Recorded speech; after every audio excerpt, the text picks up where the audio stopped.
Parliamentarian کی سربراہ بھی رہی ہیں.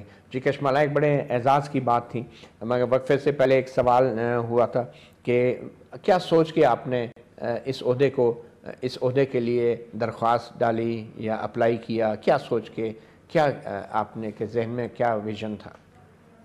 ویژن کی بیک گراؤنڈ تو میں نے آپ کو بتائی کہ آپ لوگ وٹنس ہیں اس چیز کے. جب سے میں parliamentarians commission for human rights بھی چلاتی تھی جب ایم این اے تھی، اس کے ساتھ جو لیجسلیشن کی وہ ساری خواتین سے براہ راست وابستہ تھی، اور I was very passionate about causes of women.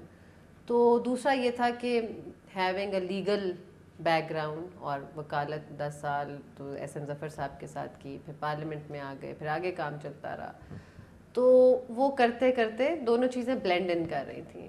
تو 10 سال پارلیمنٹ میں رہنے کے بعد اور جو حالات جا رہے تھے، تو مجھے یہ لگا کہ جو میرا فیلڈ اوریجنل فیلڈ ہے، اس کے اندر اصل چیز یہ کہ لوگوں کو ہم کیسے ان کے لیے کام کر سکتے ہیں، کچھ بہتری لا سکتے ہیں.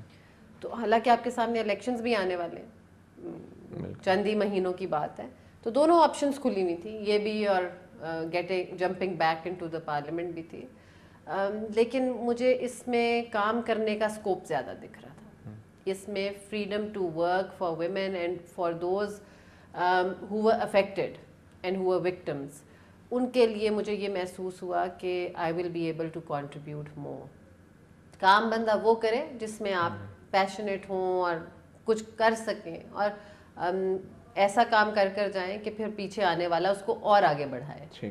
تو آئی وانٹڈ کہ یہاں پہ آپ کچھ کرنا چاہ رہی تھی، جی کچھ کنٹریبیوٹ کریں، ایسا کہ جو آج تک شاید آپ نہیں کر سکی تھی. نہیں، مزید کر لیں. میں نے جو کیا وہ ابھی تک میں آپ کو کہہ رہی ہوں کہ تینوں خواتین کی لیجسلیشنز جو ہیں جو ہیومن رائٹس پہ ہیں وہ تینوں میری ہیں، میں آپ کو بتا رہی ہوں. اچھا، آسمہ جہانگیر ایک بڑا نام ہے.